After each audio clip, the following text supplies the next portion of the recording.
बहुत स्वागत आपका। आपके साथ मैं हूं ललित प्रजापति। राजनांदगांव का रण और किसमें कितना दम। तो राजनांदगांव में नॉमिनेशन करने का वक्त हो गया है खत्म। ईवीएम को लेकर भूपेश बघेल के बयान के बाद राजनांदगांव सीट लगातार चर्चाओं में रही। सियासी बाजार गर्म हो गया। नामांकन पत्र खरीदने के लिए भीड़ भी दिखी, लेकिन अंतिम दिन महज 23 लोगों ने पर्चा दाखिल किया। तो बघेल की अपील का असर मानो हुआ ही नहीं। 384 लोग फॉर्म भर दिए और नाम वापस नहीं लिए। इलेक्शन कमीशन को मत पत्र से चुनाव कराना उसकी बाध्यता हो जाएगी। मैं आपको चुनौती देता हूँ, पूरे पाटन और दुर्ग को उठाकर राजनांदगांव ले आओ। ये संस्कार धानी आपको इस समय भरपूर चुकाने वाली है।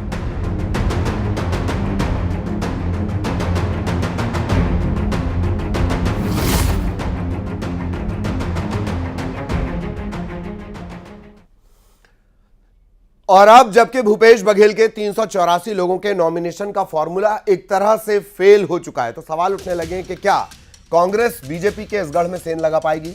राजनांदगांव के सियासी समीकरण की बात करें तो पूर्व सीएम रमन सिंह का यह कार्यक्षेत्र रहा और बीजेपी का गढ़ भी। ऐसे में बीजेपी भूपेश बघेल को बाहरी प्रत्याशी भी बता रही है।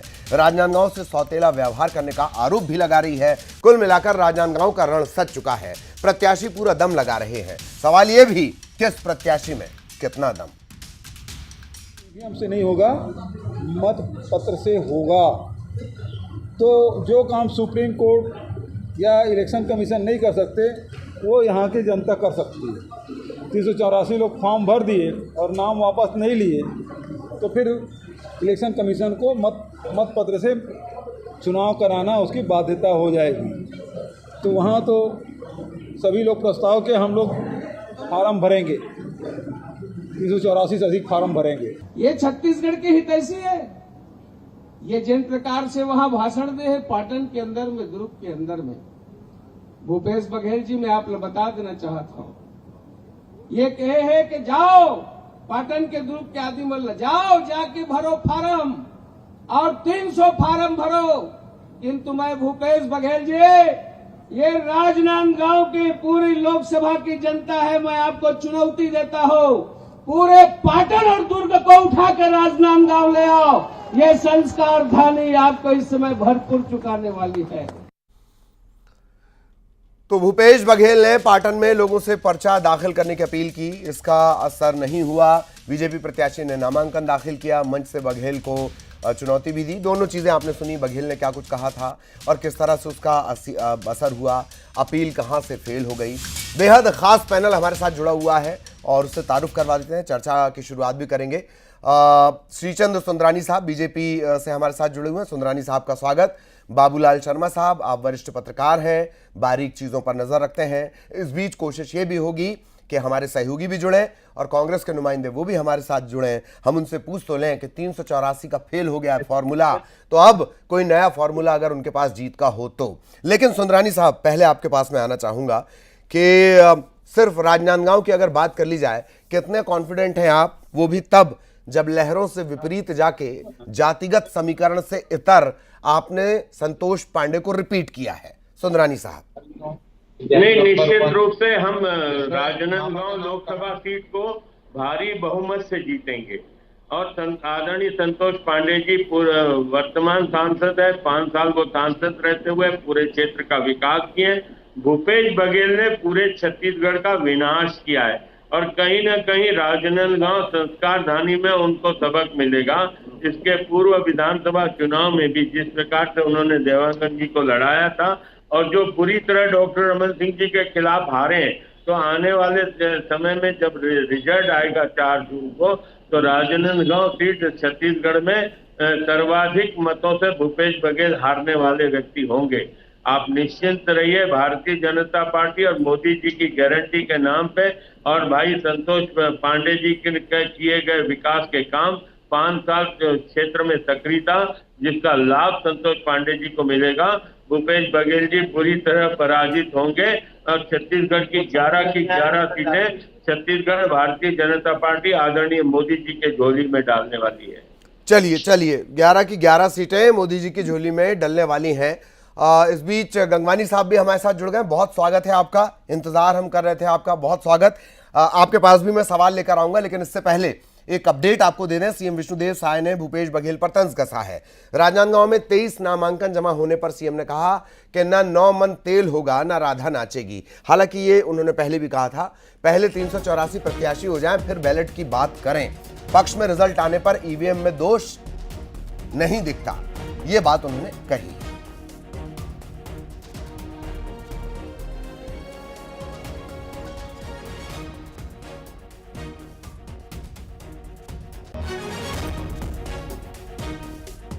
देखिए, ना 9 मन तेल होगा ना राधा नाचेगी। तो पहले 384 वहाँ पर प्रत्याशी तो हो जाएं, उसके बाद बैलेट पेपर की बात करते हैं। जब उनके पक्ष में रिजल्ट आता है तो ईवीएम में कोई दोष नहीं दिखता है, लेकिन उनकी हार होती है तो ईवीएम उनके लिए खराब हो जाता है। तो अजय गंगवानी साहब, ना 9 मन तेल होगा ना राधा नाचेगी, ये भी तय हो गया कि ईवीएम में ही वोटिंग होगी।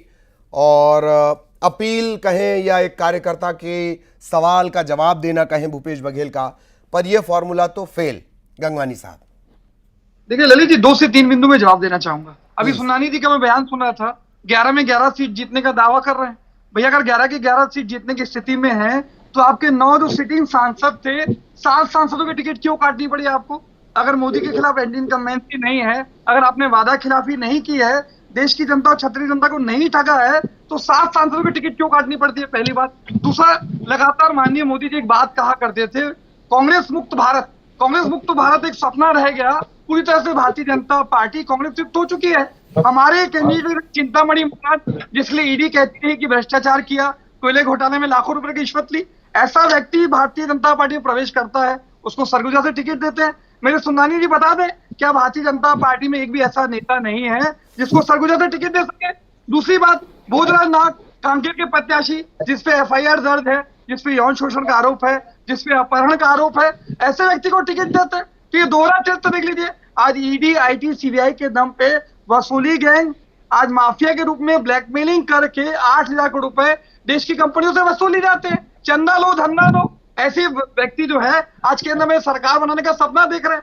भैया देश के इतिहास में पहली बार 2 सिटिंग सीएम को आप बिना मनी ट्रेल के, बिना उसके कन्विक्शन के जेल के पीछे निकल दे रहे हैं, तो घबराहट बौखलाहट दिख रही है।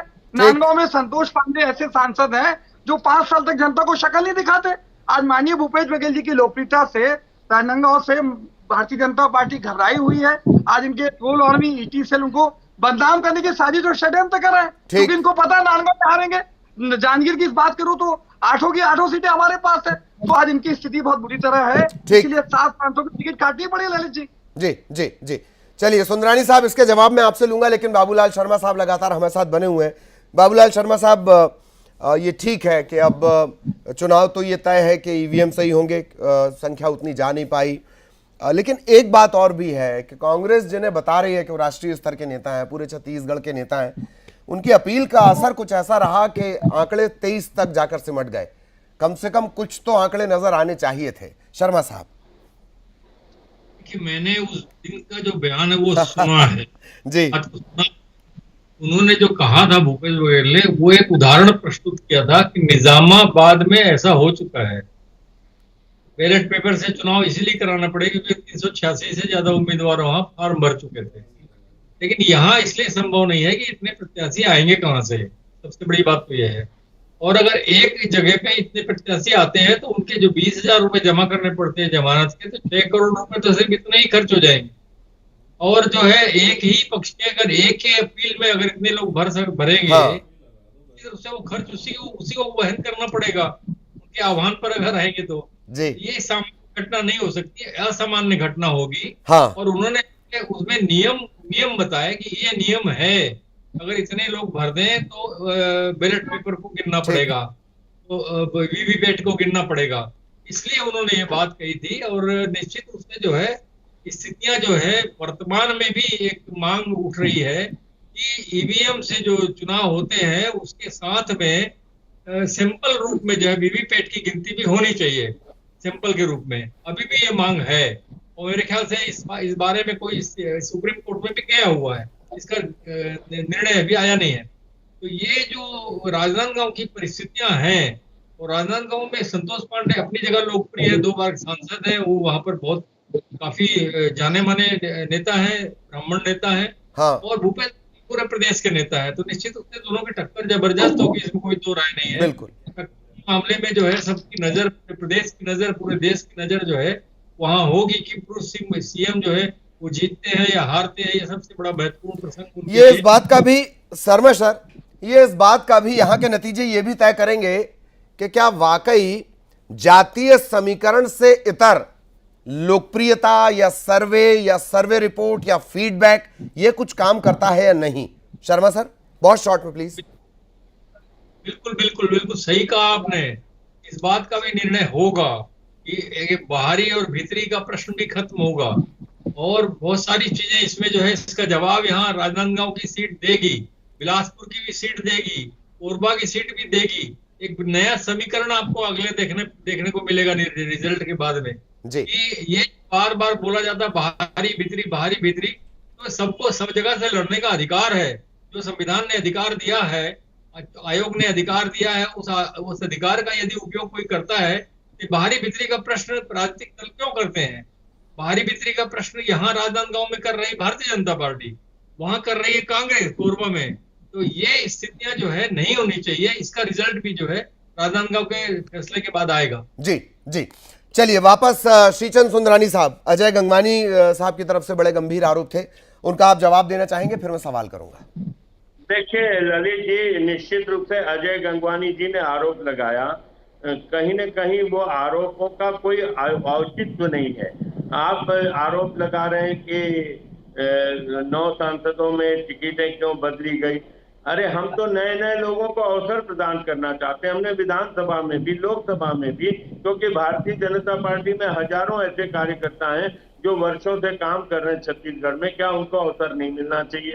अब आरोप लगाते हैं किसी के ऊपर कोई केस, चिंतामणि महाराज की बात उन्होंने की, उनका 1 लाख रुपए रिश्वत लेने का आरोप, या जो भी उन्होंने आरोप लगाया। मैं पूछना चाहता हूं कि अगर मैं किसी पे आरोप लगाता हूं तो मुझे पहले अपने गिरेबान में झांकना चाहिए। भूपेश बघेल जी पे आरोप क्या है? महादेव सट्टा ऐप जैसे आरोप है, गंभीर आरोप है ईडी के। गंभीर आरोप तो चिंतामणि पर भी थे। ये और बात है कि मेरा ख्याल है बीजेपी ज्वाइन करने के बाद वो आरोप साफ हो गए। अब सुंदरानी साहब क्लीन चिट मिल गई है। देवेंद्र यादव जी का जमानत रिजेक्ट मुझे हुआ, समय दीजिए, मैं जवाब देना चाहूंगा। हाँ, अग्रिम जमानत रिजेक्ट हुआ, और भी आपके बहुत सारे नेता बेल पे जेल में हैं। हाँ। निश्चित रूप से आपके ऊपर सुंदरानी साहब बेल पे हैं, जेल पे हैं, या फिर बीजेपी चले गए हैं? मैं आऊंगा सुंदरानी साहब आपके पास। गंगवानी साहब आप कुछ कहना चाह रहे थे, फिर मेरा सवाल प्लीज। ललित जी बहुत अच्छी बातें कहना चाहूंगा। इंडियन एक्सप्रेस जो सबसे प्रतिष्ठित अखबार है, उसका एक आर्टिकल आया है जिसमें उन्होंने स्पष्ट रूप से लिखा है 25 लोग जो आरोपी थे उसमें से 23 लोग भारतीय जनता पार्टी में शामिल हो चुके हैं। उनके सारे ईडी, आईटी, सीबीआई के केस खत्म हो चुके हैं। आप देख लीजिए हेमंत बिस्वा शर्मा, ताजा उदाहरण अजीत पवार, प्रफुल्ल पटेल, सारे जितने लोग शामिल होते हैं बीजेपी के वॉशिंग मशीन में सुन के साफ हो जाते हैं। लेकिन एक महत्वपूर्ण बात कहना चाहूंगा, आपने ईवीएम की बात उठाई, इन्हीं के वरिष्ठ नेता जीवीएल नरसिम्हा राव जो इनके प्रवक्ता रहे, उन्होंने किताब लिखी थी Lalit Prajapati ji, democracy at risk. 300 पन्ने की किताब इन्हीं के प्रवक्ता लिखते हैं। अगला सवाल, मोदी जी जब विपक्ष में थे तो ईवीएम का विरोध करते थे। मेरा अगला सवाल आपने खत्म कर दिया। चलिए बताइए, फिर सुंदरानी साहब से सवाल लेंगे प्लीज। देखिए महत्वपूर्ण है, मैं वही कह रहा हूँ, ये भारतीय जनता पार्टी का दोहरा क्षेत्र देख लीजिए। आज इनका प्रवक्ता 300 पन्ने की किताब लिखता है डेमोक्रेसी एट रिस्क कि भैया ईवीएम को बैन किया जाए, न्यायोचित नहीं है। और यही मोदी सरकार जब सत्ता में आती है 2014 के बाद, अगर आपकी नियत नीति मंशा साफ है तो क्यों नहीं आप चुनाव करवाना चाहते बैलेट पेपर से? देश के विकसित राष्ट्र बात कर लो, आज अमेरिका, जापान, ब्रिटेन, जर्मनी जितने बड़े राष्ट्र हैं सारे ईवीएम से चुनाव न करके बैलेट पेपर से करते हैं, क्योंकि तकनीक के जरिए नहीं। गंगवानी साहब तकनीक के जरिए आगे बढ़ना है। आप हमेशा तकनीक का श्रेय लेते रहे हैं। राजीव गांधी के दौर में आप कंप्यूटर के श्रेय के लिए बात करते रहे हैं, इंट्रोड्यूस भी आपने की और लेकर भी आप आए। दिग्विजय सिंह तो ये भी कहते हैं कि मैं अभी भी कह रहा हूं और तब भी कहता था जब कांग्रेस इसे इंट्रोड्यूस कर रही थी कि ये ना लाई जाए। अब सुंदरानी साहब एक तो आप इसका जवाब दीजिएगा, दूसरा 10 सेकंड मुझे देंगे तो बात कंप्लीट कर लीजिए। 10 सेकंड प्लीज बोलिए। 10 सेकंड। देखिए कहीं ना कहीं महत्वपूर्ण है, देश के संवैधानिक और लोकतांत्रिक प्रक्रिया में ये सबसे महत्वपूर्ण है कि चुनाव निष्पक्ष हो, बिना प्रभावित किए जाए। अगर कोई इलेक्ट्रॉनिक मशीन प्रभावित की जा सकती है तो उसको ईवीएम को हटा के अगर उसका प्रयोग किया जाएगा बैलेट पेपर का, तो कोई प्रश्न चिन्ह नहीं लगेगा। आज सुप्रीम कोर्ट के वकील लगातार ये न्यायालय में अपील कर रहे हैं कि हमें ईवीएम दिया जाए, हम उसको साबित करके दिखाएंगे। इसमें छेड़छाड़ संभव है ललित जी? अगर आपकी नीयत साफ है तो आखिर क्यों ना ईवीएम को छोड़ के बैलेट पेपर से तैयार होते? चोर की दाढ़ी में तिनके वाली बात है ललित जी। ठीक, चोर की दाढ़ी में तिनके वाली बात है। श्रीचंद सुंदरानी साहब, आपसे इसका जवाब। एक बात, दूसरी बात मैं इसमें एक और ऐड ऑन करना चाह रहा हूं। एक तो राव साहब का जिक्र, जब उन्होंने सांसद रहते हुए ये किताब लिखी थी डेमोक्रेसी एट रिस्क। इसके अलावा आपके अभी हालिया नेता, मेरा ख्याल है रायपुर से वो बीजेपी के उम्मीदवार भी हैं, उन्होंने कहा कि ईवीएम पर सवाल उठाना राष्ट्रद्रोह जैसा है। क्या लालकृष्ण आडवाणी भी इस श्रेणी में रखे जाएंगे? ये मेरा भी एक ऐड ऑन। सुंदरानी साहब, देखिए ललित जी, व्यक्तिगत विचार किसी के हो सकते हैं, लेकिन भारतीय जनता पार्टी ने ईवीएम पे कभी प्रश्न चिन्ह खड़ा नहीं किया। कांग्रेस पार्टी लगातार जब से विपक्ष में आई है तब से ईवीएम पे प्रश्न चिन्ह खड़ा कर रही है। जब 65 सीटें छत्तीसगढ़ में जीत के आते हैं तब भारतीय जनता पार्टी ने तो 15 सीट पे आने के बाद ईवीएम पे आरोप नहीं लगाया। कांग्रेस पार्टी ही ईवीएम पे आरोप लगाते रही, और जब कांग्रेस पार्टी की सत्ता हाथ से चली जाती है तो संदेह ईवीएम पे होने लगता है। अपने दुष्कर्मों को याद नहीं करते, अपने पापों को याद नहीं करते, सीधा सीधा अपनी हार का ठिकरा ये ईवीएम पे फोड़ना चाहते हैं। लेकिन जिस प्रकार के बयान, अब आप देखिए, बड़ा अचरज होता है। मैं बहुत बड़ा सम्मान करता हूँ आदरणीय चरणदास महंत जी का, जिस प्रकार का उन्होंने राजनांदगांव में बयान दिया कि प्रधानमंत्री नरेंद्र मोदी को लाठी से यही लोग पीट सकते हैं। मतलब आप प्रधानमंत्री के बारे में माफी चाह रहा हूँ, डिस्टर्ब करना मेरा उद्देश्य नहीं है, लेकिन सुनाने की तरह बयानबाजी कर रहा है। नहीं, मुझे कहने दीजिए, मैं आपके बीच में नहीं बोला हूँ, आप मुझे बोलने दीजिए। आप ये देखिए, बीच में बोलना बंद करो। मैंने आपको बोलने दिया, मैं बीच में बोला हूं। गंगवानी साहब, सुंदरानी साहब को सुनते हैं बहुत शॉर्ट में, प्लीज। डिस्टर्ब नहीं कर रहा हूं ललित जी, मेरा निवेदन है। मैं आऊंगा आपके पास, आऊंगा। शर्मा सर भी हमारे साथ। साइलेंट रहिए आप, ये काम मत करिए डिबेट को डिस्टर्ब करने का। देखिए, चरणदास महंत जैसा व्यक्ति मैं बड़ा सम्मान करता हूं, बहुत अच्छे नेताओं में गिनता हूं, मैं ऑन कैमरा बोल रहा हूं। लेकिन ऐसे नेता का बयान जिस प्रकार का आया है, आज पूरा छत्तीसगढ़ शर्मसार हुआ है। हम प्रधानमंत्री के लिए अशोभनीय बातें करेंगे, इस प्रकार के बयान देंगे, उसके बाद ये जनता से अपेक्षा करेंगे कि जनता इनको वोट देगी?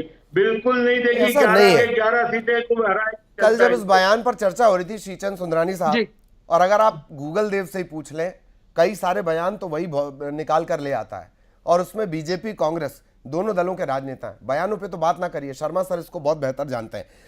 अजय जी, आप कुछ कहना चाह रहे थे बहुत शॉर्ट में, फिर मुझे शर्मा सर के पास जाना है। देखिए ललित जी, बहुत महत्वपूर्ण है। शायद मेरे मित्र सुंदरानी जी इस बात को भूल रहे हैं कि माननीय मोदी जी ने 50 करोड़ की गर्लफ्रेंड की बात की, महिला सांसद को शूर्पणखा कहा, हमारे सम्मानीय नेता के लिए कांग्रेस की विधवा जर्सी कहा जैसे शब्दों का प्रयोग किया जाता है, निर्वाचित मुख्यमंत्री को महावीर राक्षस कहा जाता है, विदेशों में कहा जाता है कि भारत में जन्म लेना एक पाप के समान है। तो ये इस प्रकार के बयानबाजी करना, विद्वेष फैलाना, दुर्भावना, मैंने आपकी बात भाजपा का क्षेत्र है।